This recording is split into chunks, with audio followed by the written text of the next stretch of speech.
Olá pessoal, boa tarde, tudo bem? Todos me ouvem? Quem ouve, levanta a mão, só para saber se está tudo bem, ótimo, obrigado. Primeiro, um prazer enorme estar aqui com vocês hoje, nessa tarde, de um dia tão especial, né? Um dia inteiro dedicado a falar sobre Open Banking, falar sobre o mercado de pagamentos digitais. Então, é uma honra estar aqui, agradeço a organização, especialmente ao Davi Cunha, grande amigo, que me fez o convite. Para falar um pouquinho da jornada aqui de inclusão financeira, jornada de arranjo de pagamentos voltado aí para o segmento do varejo. Tá?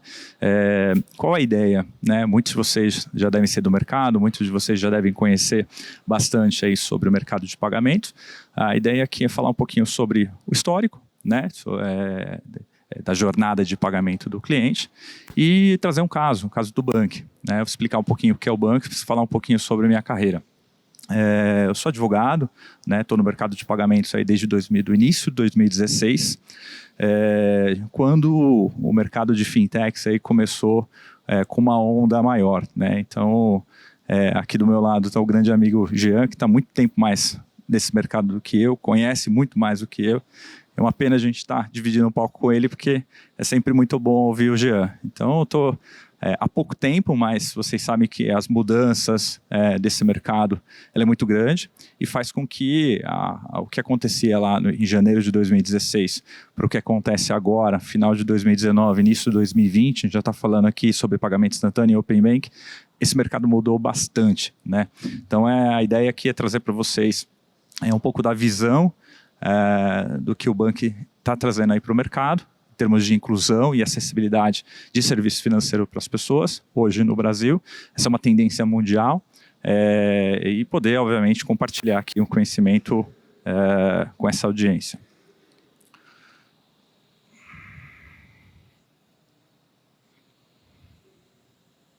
A primeira coisa que eu faço é um disclaimer, né? Muito importante, que eu estou aqui com o Alex Barreto. Né, quem me conhece sabe que eu falo em nome de pessoa física. Hoje eu estou diretor jurídico e compliance do Bank, mas as minhas opiniões aqui não são necessariamente as opiniões do Bank. Tá? Isso deixar muito claro para vocês. Quando a gente fala em dinheiro, quando a gente fala em transações financeiras, quando a gente fala em pagamentos, é muito importante a gente olhar para trás, né? Olhar para um cenário em que a gente vivia há muito, muito tempo atrás. Qual que é esse cenário? Né? Um cenário em que as pessoas trocavam coisas por outras coisas. Você tinha, como a foto aqui mostra, a troca de mercadorias, mercado de animais. Então você tinha aí uma informalidade, isso que a gente conhece como escambo. Isso acontecia há muito, muito tempo atrás com o que a gente faz hoje com pagamentos.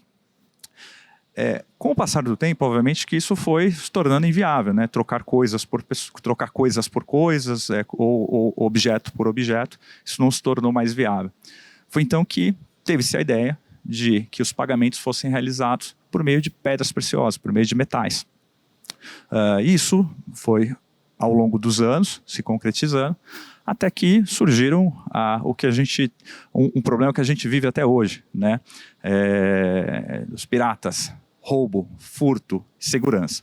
Então, qual foi a evolução disso quando as pessoas trocaram as coisas por metais? Alguns problemas, né? A circulação era mais restrita, né? Você tinha que aceitar aquele metal e você tinha um problema da insegurança.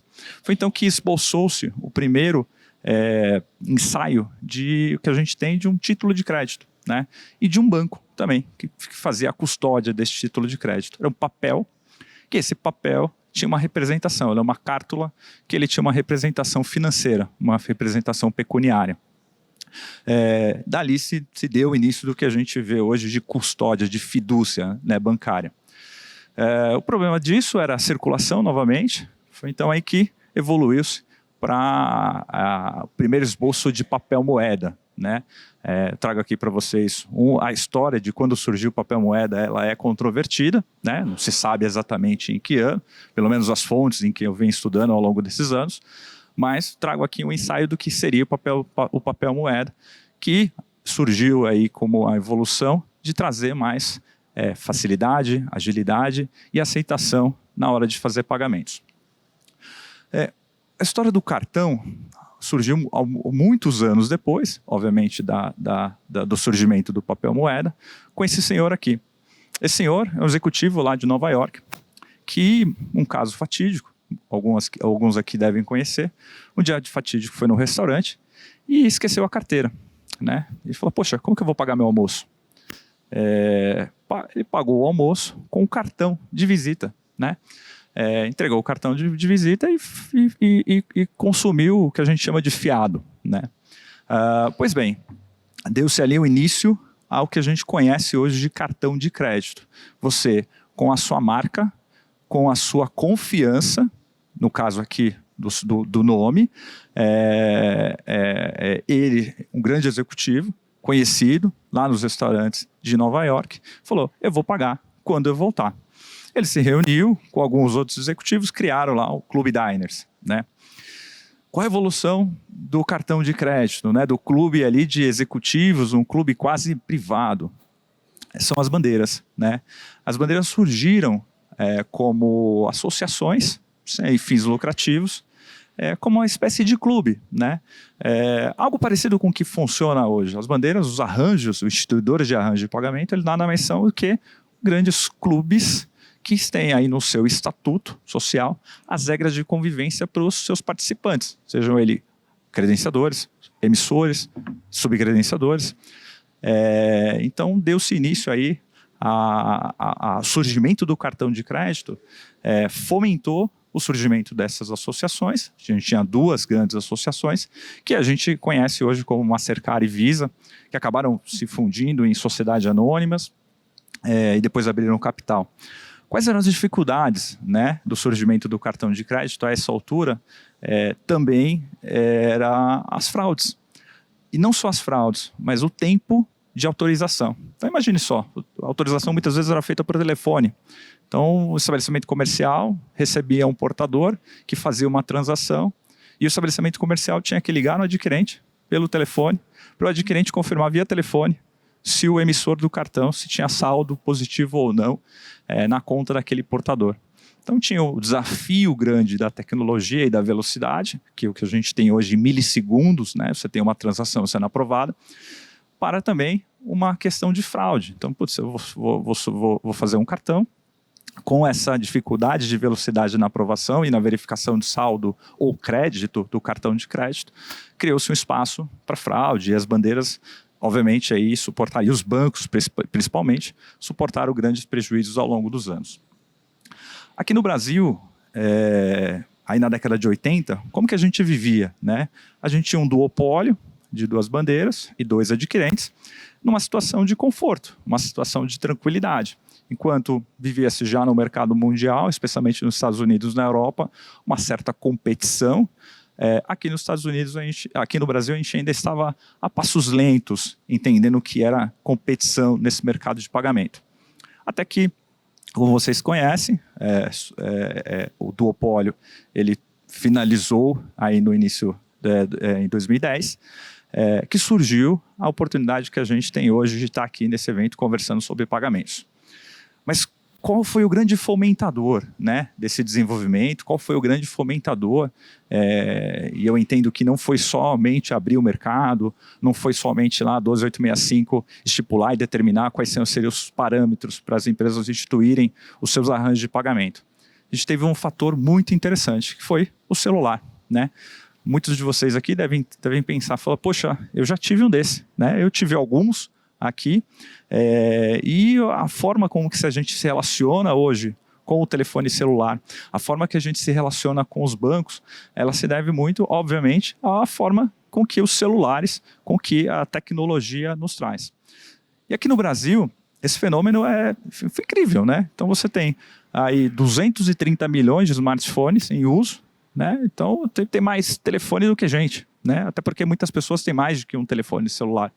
Então eu acredito aí não só a facilidade, né, dentro de toda essa história que eu trouxe para vocês de fazer transações. É muito mais fácil você passar o seu cartão de crédito, ter uma autorização, do que você trazer alguma coisa ou alguém para trocar por outra coisa ou por outro alguém, do que simplesmente você não só fazer pelo telefone, pelo cartão de crédito, mas pelo telefone celular. Então esses são os pilares que eu entendo que o surgimento do que a gente entende hoje como fintech, né? Então, poxa, fintech é um fenômeno inovador? Fintech é um fenômeno agora dos anos 2000? Não. Então, há muito tempo atrás, aqui em 1972, um banqueiro, também em Nova York, conciliou tecnologia com serviços financeiros para uma simples simplificação de uma jornada dos seus clientes. Então, juntou lá uns nerds dentro de uma sala, falou, vocês vão ficar aí fechado e só vão sair daí quando solucionar a dor do meu cliente. Então, o que a gente conhece, obviamente, de fintech hoje, ela pode estar associada a uma simples solução de serviço financeiro da década de 70, ou o surgimento da primeira grande fintech, né? Tem aqui o Elon Musk como um dos caras que a ideia de mandar e receber dinheiro simplesmente com a autenticação de um e-mail, ela obviamente foi desafiadora e foi uma forma de alavancar outros empreendedores a investir de forma segura ou não segura, de forma simples ou mais difícil, a investirem nas suas fintechs. Então, nesse mercado, aqui eu trago uma definição de fintech, mas a ideia não é ficar falando sobre definição, eu gosto muito dela, até para quem não é aí da área financeira, que é algo muito simples, né? As pessoas falam, poxa, você trabalha numa fintech, você conhece fintech, você conhece de regulação de fintech, que bicho é esse, né? Mas nada mais é do que você trazer tecnologia para qualquer tipo de serviço. Então pode ser, a gente fala muito de pagamento, a gente está aqui falando de Open Banking, do Open Banking com pagamento ele se relaciona, mas pode ser crédito, pode ser seguro, pode ser qualquer outro segmento financeiro que conciliando aí com tecnologia, você pode ter o fenômeno da fintech. Aqui no Brasil, eu venho acompanhando o Radar Fintech há muito tempo, desde 2015, acho que foi a primeira edição em abril de 2015, e é legal quando você traz toda a jornada do Radar Fintech, você vê a quantidade de fintechs que tem nesse mercado.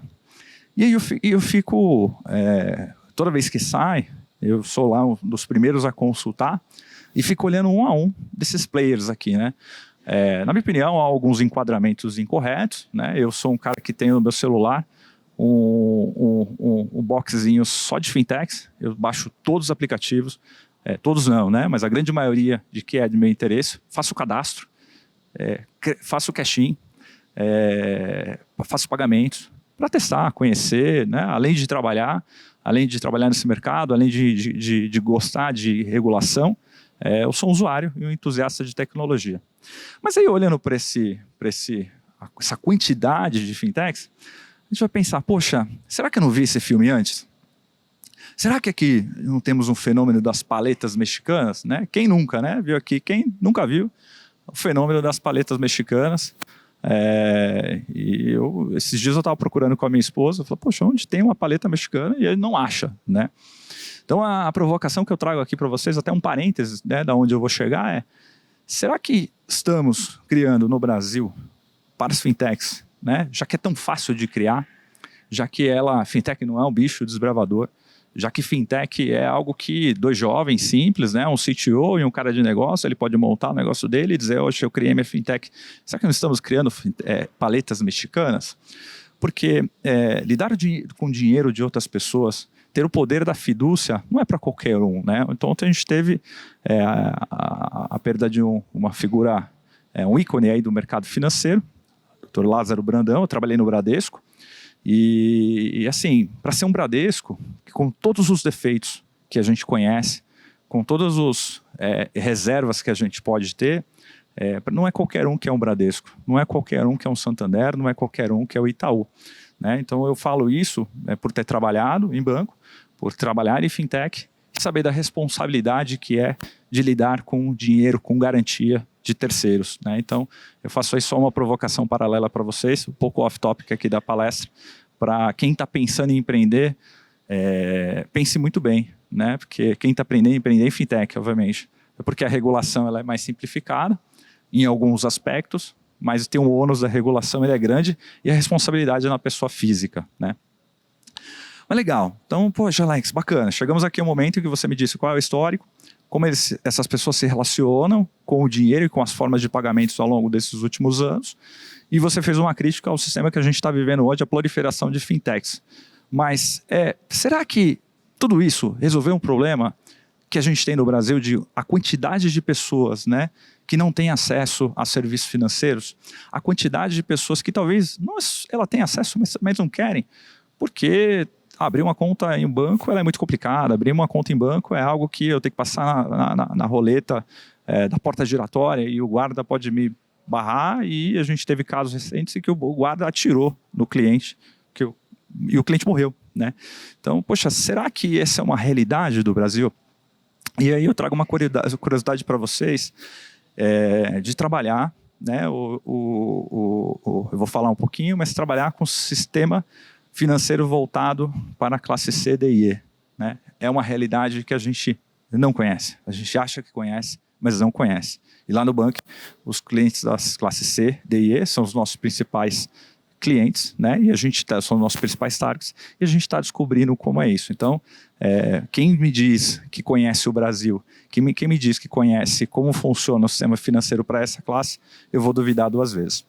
Mas, enfim, trazer aqui alguns números dos bancarizados para vocês entenderem como que isso pode fechar aqui com o ciclo raciocínio do nosso negócio. Então, o Brasil tem 45 milhões de desbancarizados. Eu acho que esse número todo mundo sabe, às vezes é 50 milhões, são 60 milhões, mas, poxa, quanto esse pessoal movimenta por ano? 800 bilhões de reais. Então, não é pouco dinheiro, né? 800 bilhões de reais é muito dinheiro dessa movimentação. E o que esses caras, né? Como é o perfil desses caras? Então, 89% dos bancarizados estão concentrados na classe econômica C, D e E, sendo que quase metade dele é classe C. Todas as críticas aqui necessárias à classificação do IBGE, tem uma questão política e tudo mais, mas dentro da classificação do IBGE, essa pesquisa trouxe que a concentração. E esse é um retrato, é um recorte, né, da nossa realidade no Brasil. Isso traz o quão desigual é a nossa sociedade, o quão desigual acaba sendo o reflexo no sistema financeiro. 58% das pessoas, os 45 milhões, têm apenas o ensino fundamental e não tem instrução. As pessoas não sabem, né? Às vezes escrever o nome, elas não são analfabetizadas, né? Elas não estão acostumadas a preencher um formulário. E às vezes elas ficam com vergonha de ir até o banco, de preencher esse cadastro e abrir a conta corrente dela. Trazer mais aqui alguns dados provocativos aqui para vocês, é que 31% disseram ter recebido algum empréstimo e 45% informaram ter recorrido a familiares e 25% a amigos. Então, as pessoas elas não têm acesso, elas são de uma classe, né, menos desprovidas da sociedade, mas elas demandam serviços financeiros. E 65% dos bancarizados compram fiado, né? Então, poxa, de onde vem aqueles 800 bilhões de reais, né? As pessoas comprando em dinheiro, né? E aí, se não compra em dinheiro, poxa, eu não tenho dinheiro, eu preciso de crédito, né? Então eu vou lá no mercadinho da Dona Maria ou do seu João e compro fiado, vou descontar do meu salário. Desculpa, eu vou pagar quando eu receber. Por fim, né, a maioria desses entrevistados não tiveram boas experiências com clientes do banco. Então aqui a minha bandeira e a bandeira do banco não é ficar criticando, né, banco A, banco B, banco C, mas assim, a gente olhar para esses caras aqui e entenderem, falar, poxa, tá bom. Muitas vezes eles não sabem nem escrever, não têm acesso ao banco, mas eles têm um telefone celular. Muitas vezes eles têm acesso a um ponto de acesso para que alguém possa ajudá-los a ter uma internet, a ter um telefone e a fazer um cadastro e ter acesso a uma conta de pagamento. Quem que fomentou, né? Qual foi o principal também, aí olhando para esse público, o Banco Central, obviamente a partir da lei 12.865, acabou colocando isso de forma mais ampla, mas recentemente a agenda Bacen+, vocês devem estar acompanhando, traz como essência a inclusão financeira, traz como essência olhar para esse pessoal mais desprovido de serviços e acessos financeiros para falar, poxa, precisamos fazer alguma coisa, porque do jeito que está, não está dando certo. Do jeito que está, as pessoas continuam sem acesso aos serviços financeiros. Então vamos inovar fomentando empreendedores que olham para essa causa.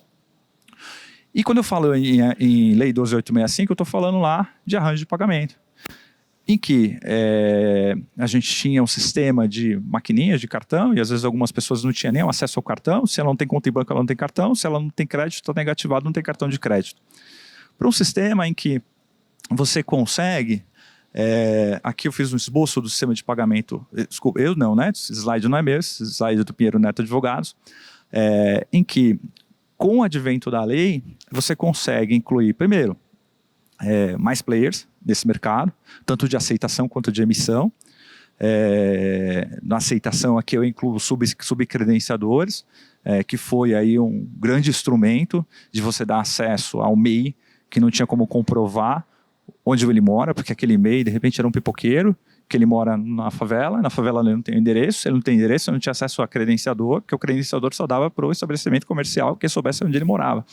E o MEI, ele consegue comprovar onde ele mora, que é na favela, e ele consegue ter uma maquininha, e ele desce da favela e vai lá para a praia vender água, vender qualquer outro serviço para sobreviver.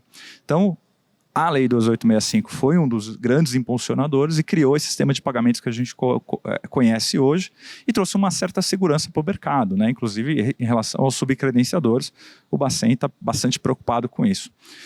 O último fator que eu coloco como um impulsionador é que a gente já não olha mais para o sistema centralizado, né? A gente já não olha mais para, poxa, eu tenho um banco central, sei lá, o Banco do Brasil, e aí todos são dependentes do Banco do Brasil, e se o Banco do Brasil quebrar, todo mundo quebrou.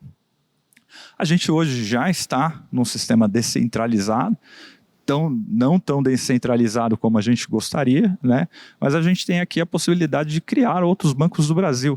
E esse Banco do Brasil pode ser a Starbucks, né? Que criou seu próprio sistema de pagamento, a sua própria carteira digital, para aceitação de compra e venda de cafés e qualquer outro produto que ela vende.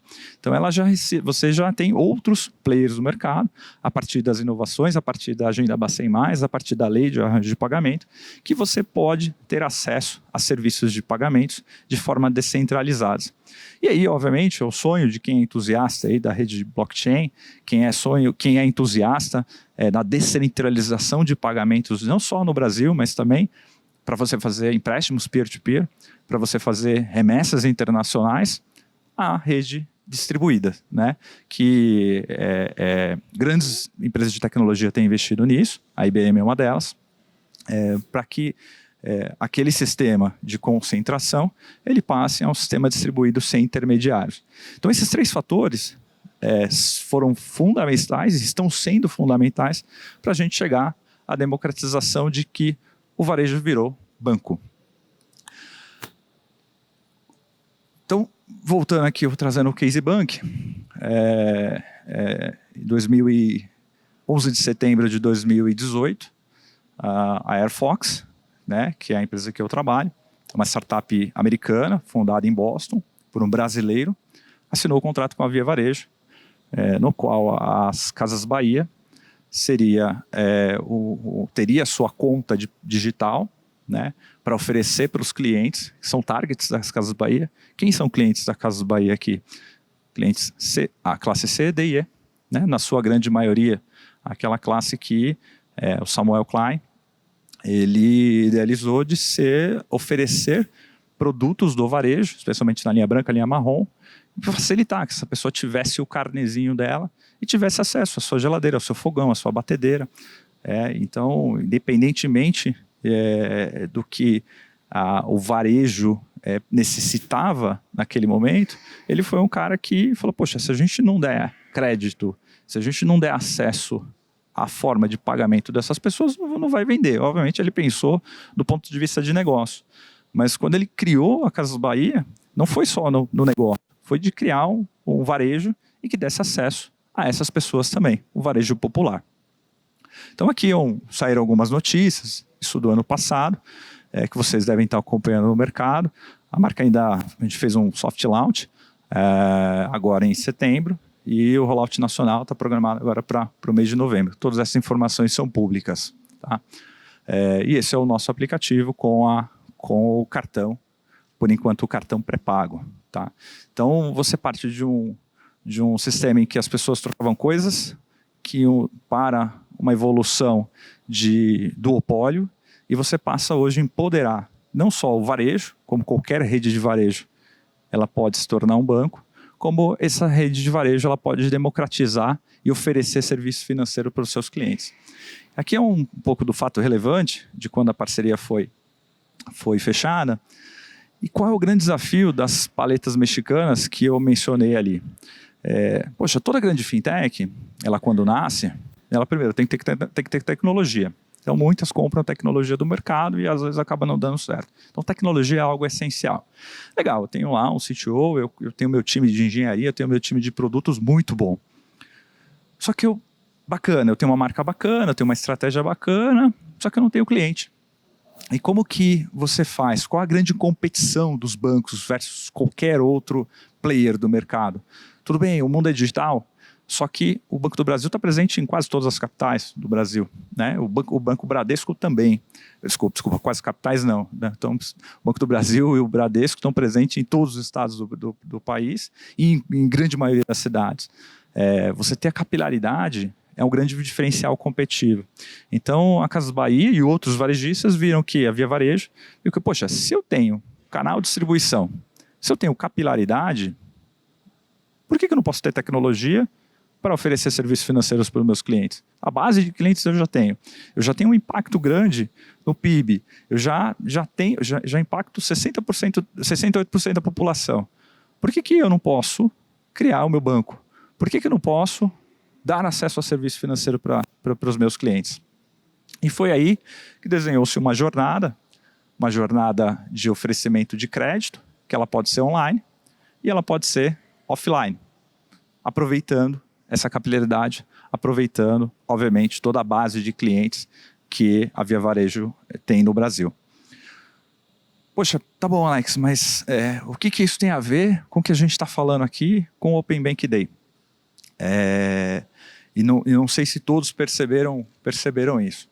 Eu trouxe um caso aqui, só é um exemplo, né? Então desprezem aqui quem são as marcas, poderia ser qualquer um. Então você tem a possibilidade de um varejista, né? Ele tem aí uma ligação com uma fintech. Os clientes dele, a base de clientes ele já tem, né? Então ele pode ter uma carteira, oferecer uma carteira digital, pode oferecer crédito, pode oferecer até câmbio, né? Porque hoje o mercado de companhias aéreas está tão democrático que para ir para a Argentina, às vezes é mais barato do que ir para o Nordeste. Ele pode estar ligado com qualquer fintech, essa fintech ser habilitada a participar do Open Bank, especialmente aqui ela sendo uma instituição de pagamento, pode ser uma SCD, aí o tipo da fintech é uma escolha, obviamente, de acordo com o modelo de negócio, e ela tem acesso às informações que somente esses caras tinham, né? Então, qual que é a grande fortaleza? O banco tem algumas fortalezas, né? A primeira dela é o balanço. Todo grande banco tem um balanço forte, né? O banco não pode quebrar, você tem Basileia, você tem uma série de regulamentação que faz com que dê credibilidade ao sistema financeiro, o regulador olha para isso. E, obviamente, tem um funil de que quanto mais dinheiro você tem, quanto mais dinheiro você faz. O segundo funil dos bancos, e a segunda fortaleza, perdão, é a informação, né? Então, poxa, por que os grandes conglomerados, ele tem o banco, tem a seguradora, tem a corretora, ele tem todo o sistema financeiro, porque você entrou uma vez dentro do banco, ele tem as suas informações e a partir das suas informações ele pode oferecer a maquininha, ele pode oferecer diversos serviços. Então, o que o Open Bank, na minha visão, ele traz é isso aqui, é a possibilidade desse cara aqui, que ele tem, sim, ele tem um certo impacto no mercado, mas esses caras têm uma concentração tão grande de informação que ele pode ter, a partir de uma solicitação, a partir de um consentimento, a partir de autorização do usuário, acesso à informação de, tá bom, eu era desbancarizado, e eu estou desbancarizado, mas um dia eu tive minha conta no Bradesco, né? Quem nunca teve aquela conta no Bradesco, aquele orgulho do cheque, de emitir um cheque, e está escrito cliente desde, né? Eu tive isso no Itaú, né? Eu fui cliente do Itaú e eu era bacana, porque na hora de comprar alguma coisa no varejo, o caixa olhava para falar, você é cliente Bradesco, você é cliente Itaú desde 1900 e aí me dava um certo grau de legal, bacana. Eu posso ter fechado a minha conta no Itaú, ter tido um bom relacionamento, só que no momento em que eu vou lá no varejista, cara, Itaú, me dá aqui as informações do Alex Barreto. Eu quero saber qual foi a jornada dele. Eu quero saber se ele teve operações de crédito. Eu quero saber quantos cheques ele emitiu. Então, o que eu considero como grande diferencial do Open Bank é talvez essa regra do jogo que vai ser mais clara, que ela vai ser mais limpa, que ela vai ser mais, não limpa, né? Porque aí dá a impressão de ser suja, mas uma regra do jogo que ela vai ser mais igual, né? Eu vou poder ter players no mercado, participando de um mercado, concorrendo entre si, em que a partir do consentimento, né? Sempre importante lembrar do consentimento, eu vou ter acesso sim ao saber o que você fez, como você fez, quanto você fez e de que forma você fez. Então esse é um grande diferencial para os varejistas olharem para o Open Bank, obviamente a partir do modelo de ser uma fintech regulamentada, desde um processo de autorização. Qual que eu acho que é o outro grande fator, aí não só que o Open Bank vai trazer, mas que os bancos devem ficar, e já estão, né? Teve uma declaração do presidente do Bradesco esses dias, dizendo que quem preocupa ele não são as fintechs, quem preocupa o Bradesco são esses caras aqui, né? Então, acho que a inclusão financeira e o acesso a serviço financeiro, ele está muito ligado com, obviamente, como eu falei, a capilaridade. Se você tem uma quantidade aqui no Brasil, 230 milhões de smartphones, esses 30 milhões de smartphones vai permitir que as pessoas mandem dinheiro. E se o WhatsApp e o Facebook, né, se tornar um banco, cuidado, né? Muita gente vai ter as estruturas abaladas. Aí você vai precisar de outros diferenciais, você vai precisar olhar para a sua jornada do cliente de uma forma muito mais cuidadosa, né? Assim como a Apple, aqui no Brasil, ela tem uma capilaridade maior, mas traz um certo estilo, né? Traz um certo prestígio, traz uma certa exclusividade. Quem não quer aqui, eu sou Apple user, eu queria um cartão da Apple, para saber qual é a experiência. Dito isso, pessoal, e a ideia aqui era mostrar um pouco do caso Bank, um pouco do que a gente está fazendo, versus a realidade, né, do Brasil, e aí onde eu comecei a falar e continuo para vocês. Hoje o meu maior desafio, lá como diretor jurídico de compliance, é a empatia, é eu me colocar no lugar do meu principal cliente. Porque as pessoas que trabalham em fintech, as pessoas que trabalham em banco, as pessoas que trabalham em qualquer provedor de serviço, elas que atuam como foco na classe C, D e E, normalmente essas pessoas não são da classe C, D e E. E elas não sabem qual é a dor dessas pessoas. Então é o nosso maior desafio todos os dias, né? E ontem, terça-feira, eu estava lá na nossa central de atendimento, respondendo WhatsApp para os clientes. Olá, tudo bem? Eu sou Alex Barreto, sou diretor jurídico aqui do banco, tirei o dia, reservei algumas horas do meu dia para te atender. Relativamente à sua dúvida, tal, né? E no telefone também. Então, uma das coisas que eu faço, uma das coisas que talvez uma das grandes lições que eu estou tendo, e o que os senhores que queiram investir nesse mercado, que queiram oferecer experiência para esse público, é saber qual é a dor desse cara. E não é só a dor dentro do escritório, é a dor lá na ponta, é atendendo o cliente, é entendendo qual a pergunta dele, para quando a gente desenhar soluções, quando eu desenhar segurança, quando eu desenhar compliance, quando eu desenhar toda a nossa segurança jurídica, eu entendo e falo, poxa, peraí, esse cara é diferente. Eu não posso exigir dele a mesma jornada da startup da fintech Y, ou da fintech roxa, da fintech laranja. Eu tenho que, né, esse cara aqui, da minha fintech, Bank, ele é magento. E a cor magenta, ela tem um significado de inclusão. E é isso que a gente faz. Então eu queria finalizar aqui para vocês com um vídeo, e como a gente está impactando a vida dessas pessoas. É um vídeo curto, tá? Tem 1 minuto e meio. E eu quero trazer para vocês o que a gente está fazendo. Meu nome é Eliane Santos, eu tenho 39 anos, sou de São Paulo e moro há mais ou menos 10 anos em Itaquera. Eu trabalho de casa como atendimento para uma companhia aérea. E como eu preciso ficar sempre online, eu já atrasei pagamento, já me enrolei nas contas. E toda vez que eu precisava falar com alguém do banco, era complicado. Eu entrei na Play Store, baixei o Bank e em 2 minutos eu já tinha minha conta digital. Não tive que pagar nada, comprovar renda, passar por nenhuma burocracia. Foi muito fácil. Hoje em dia eu pago todas as minhas contas pelo aplicativo. Faço transferências, não preciso me preocupar, me planejar para fazer essas coisas. E quando eu saio de casa, vou pegar um ônibus ou metrô, eu já recarrego meu bilhete único direto pelo banco. Não tem que pegar fila para fazer a recarga. Tudo isso facilita muito meu dia a dia.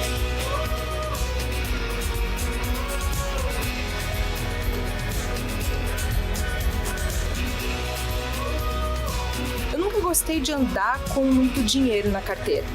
Mas se isso acontecer, eu vou em qual...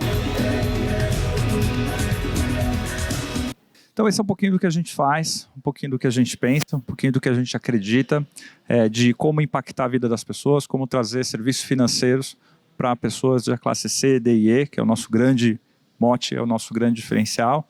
E falei assim, poxa, por que tem essa ideologia, né? O fundador da empresa, o Vitor, ele junto com a família dele, ele teve problemas financeiros, teve problemas de acesso ao banco, e depois de estudar em uma grande universidade nos Estados Unidos, ele resolveu que empreender para que os filhos dele não passassem o que ele passou quando os pais dele precisaram ter acesso a serviços financeiros aqui no Brasil e não conseguiram. Então esse é o grande mote da nossa empresa. E eu queria terminar aqui com quem não conhece aqui o Milton Friedman. Ele traz algo que a gente acredita. Tá? Lá nos Estados Unidos, a Air Fox, que é a holding, né, do banco, ela lançou o Air Token. O Vitor é um grande entusiasta da tecnologia blockchain. A gente fez um ICO lá e a gente acredita que é possível sim, né, a gente oferecer serviço financeiro sem ter um intermediário. Tá? Lógico, a gente sempre vai ter uma figura de uma fintech, sempre ter tecnologia, mas a gente acredita que as pessoas elas podem se relacionar cada vez menos sem a interferência de um terceiro, de um centralizador. Então eu queria terminar com um pouco aqui do pensamento do Milton, e que vocês refletissem cada vez que fossem pensar em empreender, cada vez que vocês fossem pensar em trabalhar em uma fintech, o que a gente traz para a vida dessas pessoas, como o Open Bank, como os pagamentos instantâneos, como vou criar um arranjo de pagamento fechado, pagamento QR Code, o pagamento seja lá qual for, de qual forma, seja troca, seja seguros, seja qualquer tipo de fintech que eu vou empreender, para a gente ter um objetivo. Esse é o nosso sonho, é isso que a gente faz, e esse era o meu objetivo aqui, trazer um pouquinho da experiência Bank para vocês. Muito obrigado.